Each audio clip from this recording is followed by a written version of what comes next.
So there are many coupling relationships for this big system, and then I will introduce one by one for this coupling relationship describes the descriptions.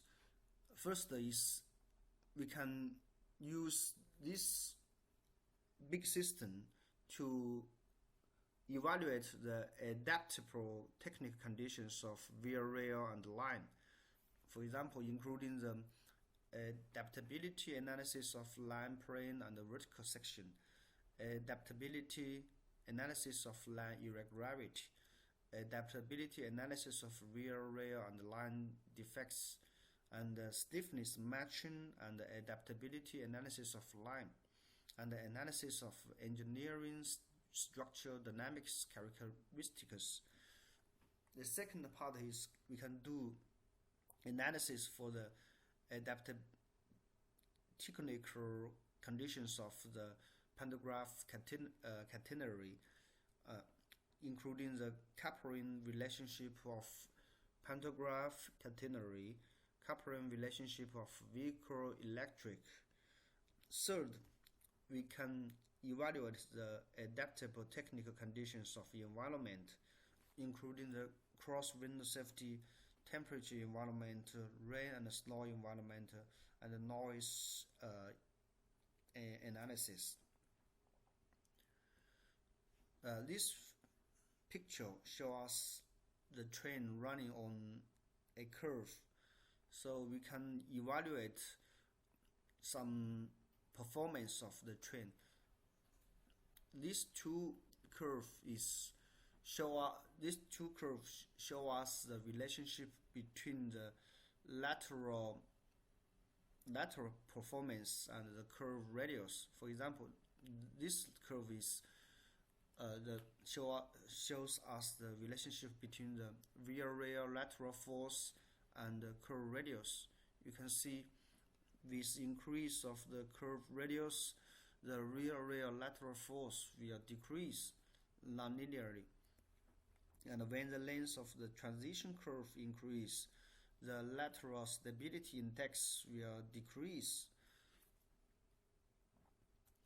And we can use this big system to simulate and evaluate the when we change the design, we change the variable slope point in the vertical section and the performance of the train. For example, you can see for different slope point, this is the slope point. For different slope point, the train will have different acceleration, so we can choose the most suitable slope point for the various lines to get the most suitable performance of the acceleration of the train.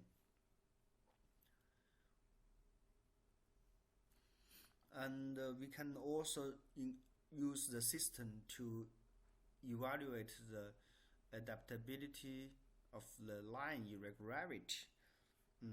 These three figures show us the relationship between the unloading rate when the time elapsing.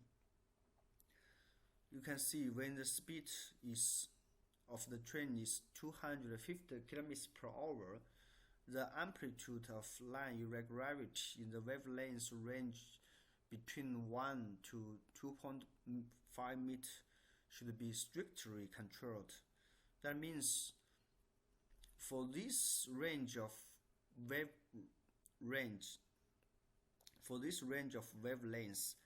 the amplitude of the line irregularity will have a great effect for the safety of the train. Will increase the unloading rate, and when the speed is 300 km per hour, we should control the line irregularity in wavelengths between 1 to 3 meters. So you can see, for example, when the wavelength irregularity of wavelength is between 1 to 45 meters, the corresponding unloading rate. So what is unloading rate? It is a parameter for evaluate the safety of the train during running. When the unloading rate increase, the safety state of the train will decrease. And these two figures show us the relationship between the unloading rate and the twist wavelength, and the unloading rate relationship between the unloading rate and the twist amplitude. So when we increase the twist wavelength, the unloading rate will decrease, and when we increase the twist amplitude, the unloading rate will increase. So we can evaluate for some different wavelengths. When the wavelength is between 12.5 meters and the amplitude of the twist should be smaller, 15.7 millimeters for safety. And when the wavelength is 10 meters, the half peak of single high and low harmonical irregularity. So the amplitude should be smaller than 12.2 millimeters, and when the wavelength is 12.5 meters, the amplitude should be the twist amplitude should be smaller than 11.7 millimeters. And this figure shows us the relationship between the proportion coefficient of dynamic index and foundation stiffness and the ballastless track. So we can get the reasonable stiffness of ballastless track. There are many curves, for example, including the rear rail aberration index. That means when the foundation stiffness change, the rear rail aberration index will change, and the rear rail vertical force will change. Rear rail vertical displacement and the rail parallel pressure, rear load, unloading rate, rear dynamic bending stress will also change. According numerical simulation, we can get the reasonable stiffness range of foundation and track for ballastless track structure of high-speed railways between 20 to 30 kN per millimeter. And this figure shows us, you can see the change of the stiffness with the increase of length of the very line. Generally, there's some transition section between the ballastless track and the ballast track, or there's some transition section between the normal line and the turnout. So when the stiffness changing, the dynamic response will also changing for the train or for the system. And we can get the reasonable stiffness of the track transition section according to calculation. According to the calculation, for example, no transition and the level 2, level 3, and so on, we can get the corresponding change rate of rail diffraction. According to the calculation, the change rate of rail diffraction caused by stiffness difference of foundation and the rail should be controlled below 0.3 millimeters per meter.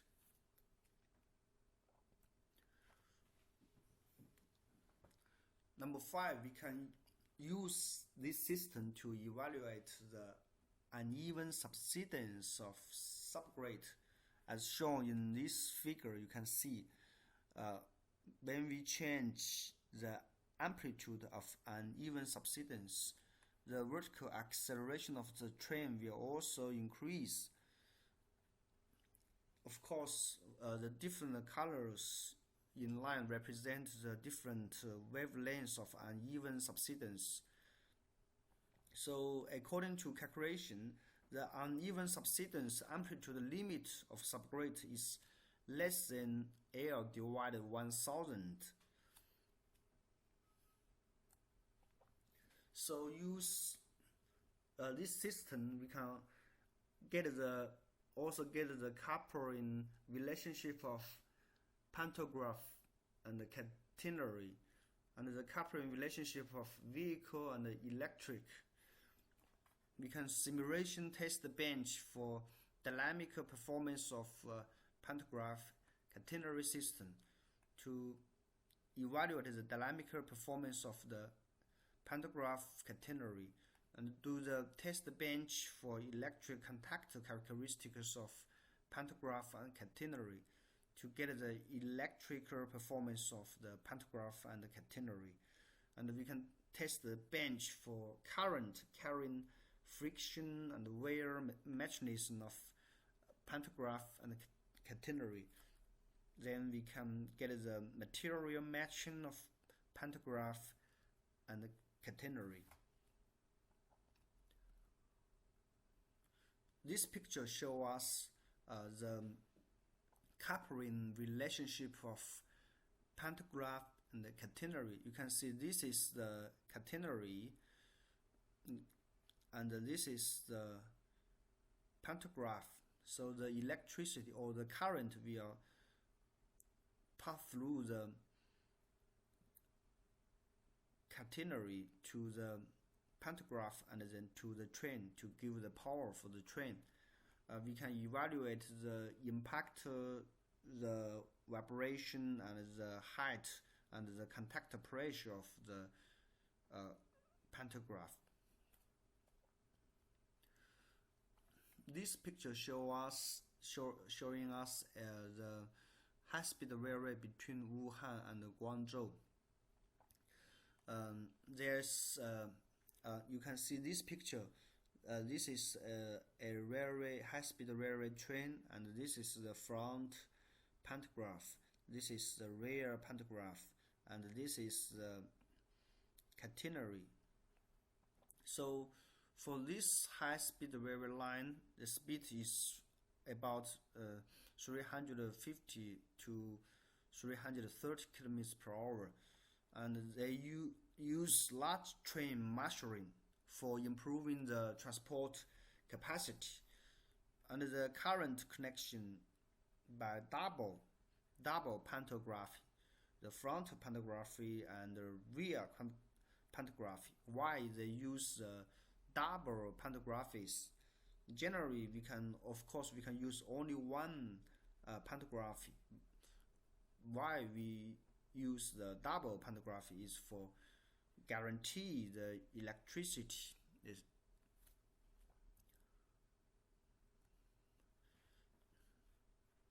This is the numerical simulation for the catenary fluctuation when the train running. The catenary will fluctuated, so we can calculate the catenary fluctuation and get the coupling relationship of pantograph and catenary. This figure shows us the maximum speed of the train and the tension in contactor wire. You can see with the increase the tension in contactor wire, the maximum speed of the train will also increase linearly.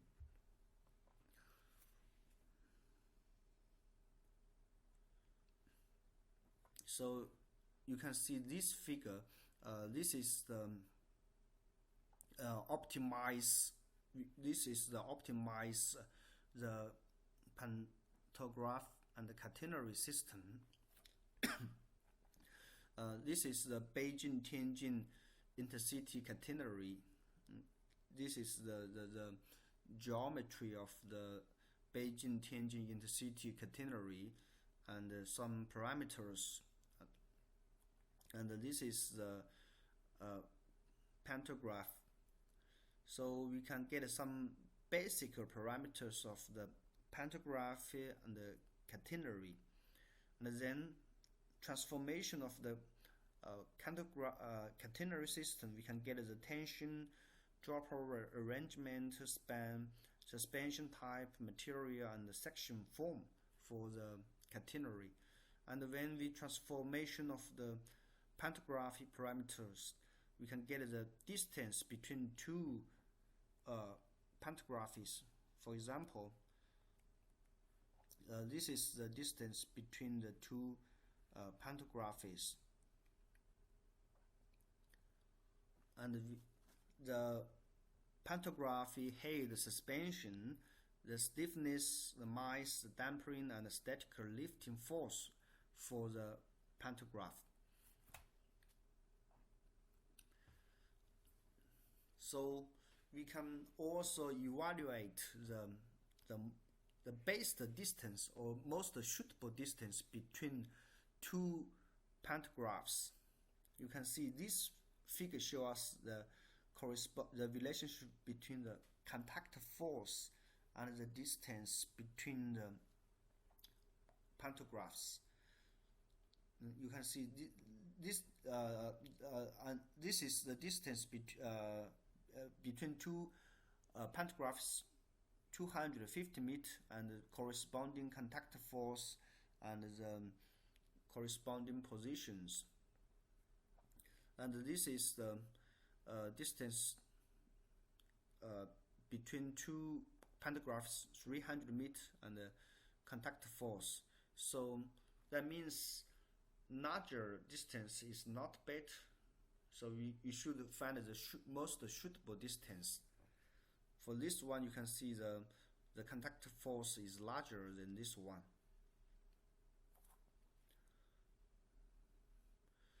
And you can see the distance between two pantographs. If you choose different distance between two pantographs, we can get some variation of the contact force. It's a periodical change. You can see the force. You can choose the suitable distance between two pantographs. Of course, this curve is the calculation result of coupling relationship of pantography and catenary. And we can get, how can we get the distance between two pantographies? First, we should consider the pantography sliding, conductor wire vibration, and we can find where is the pantography located in the vibration wave of the contact line. By the crest position, the disadvantageous distance, and through the position, we can get the optimal distance. And this is the contact wire waveform and the contact point. And this is this red line is the pantograph waveform at LB behind front pantography. So this is the wave phase coordination. Then we can calculate it by advantageous distance pantograph and disadvantageous distance of pantography. Then we can get the result of the optimum distance. This table shows us the optimum distance between pantographies for different speed of the trains.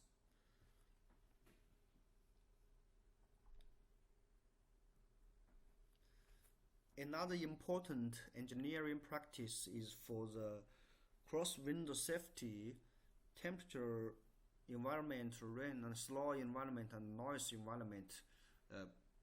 By using this big system to do the evaluation, you can see this figure show us when two trains meeting each other, we are create some disturbance between two trains, the airflow disturbance.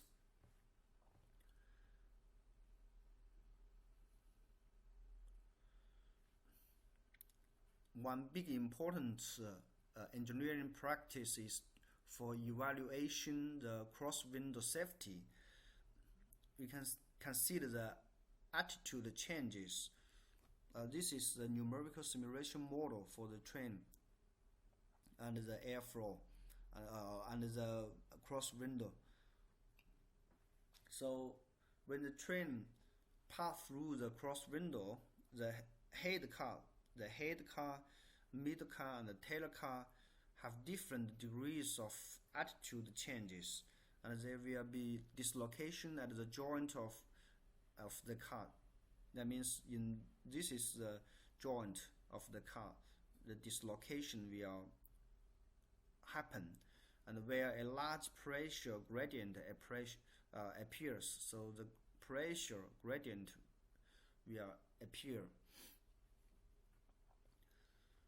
So we can use this big dynamic system to evaluate the influence of the attitude change on the air dynamic force, including the lateral air dynamic force, the sideroll air dynamic torture, the vertical air dynamic force.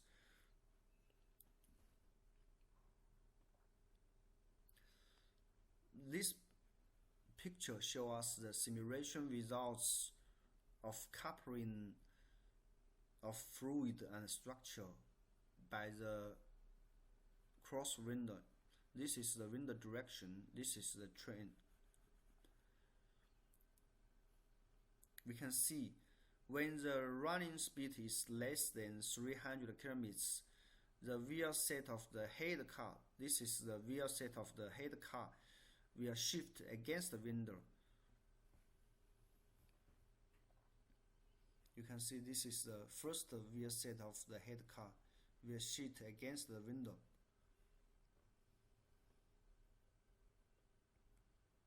And then we can do the safety domain train operation evaluation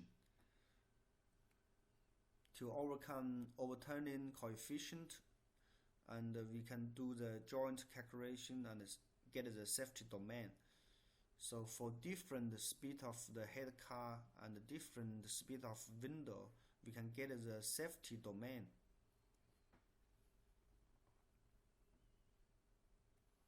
So this figure shows us the corresponding window speed and the train speed.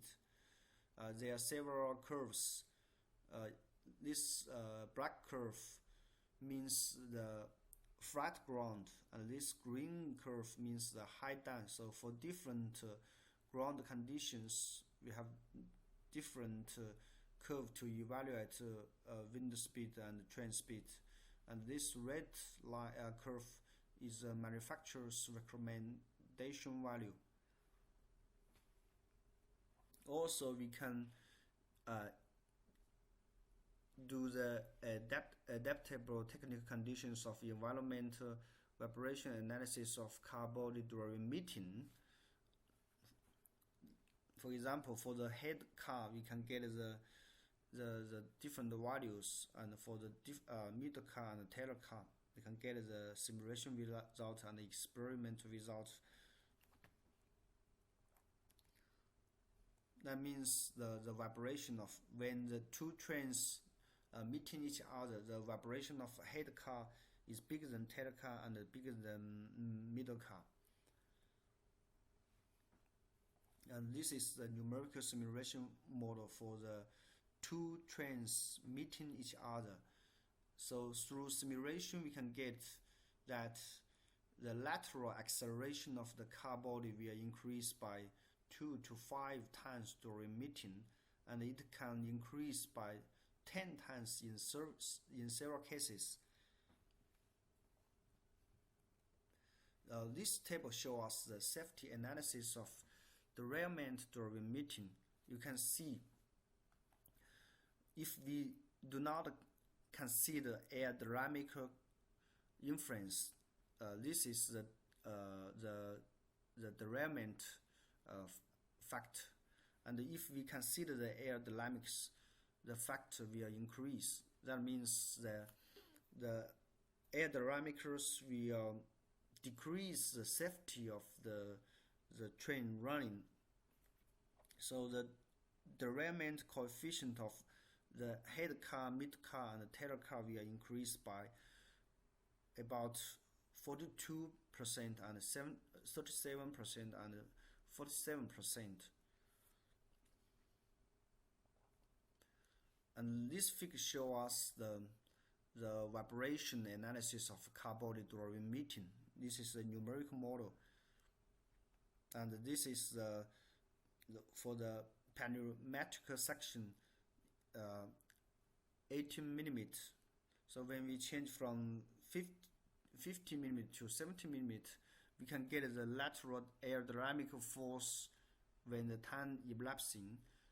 For different curves, color of curves represent different car, the head car, mid car, and the tail car. Because in this numerical model, we only built 3 cars or 3 carriages.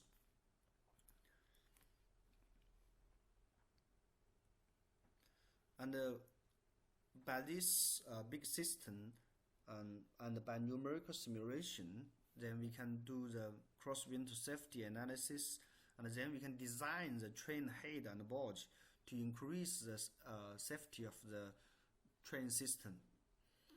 So we can design the train head and design the board. This picture shows us an accident happened during the crosswind area. So the crosswind area caused the derailment of the train, and this picture shows us the numerical simulation result for the crosswind. Of course, this is the airflow field. And sometimes we can consider the temperature environment and the rain and snow environment for the system. Another important application or engineering practice for this big system is the noise evaluation, because the high-speed railway use the ballast. The high-speed railway use the ballastless track. So if the noise is a big problem, and you can see this table is the standard or the noise emission limits of high-speed railway in Europe for new design and existing design, and the recommended value. For different speed, they have different requirement for the noise emission limits. And this table shows us the interior noise limits of high-speed rail vehicle specified by UIC. You can see for different speed, maximum speed, we have different run in the open land. For example, the center of the passenger compartment and the windshield and so on. We can get different requirements for the noise limits. So by this system and the corresponding equations and the physical equations and the mechanical equations and the coupling effects, we can calculate the noise. Therefore, by this big dynamic coupling system, we use different corresponding series and equations, we can do many things for to evaluate the safety and the comfortable and serviceability of the railway system. So it is very useful. Of course, this time I just do an introduction for this system. And if you have interest in this introduction, you can try to find some literatures and read some books about this area. Thanks.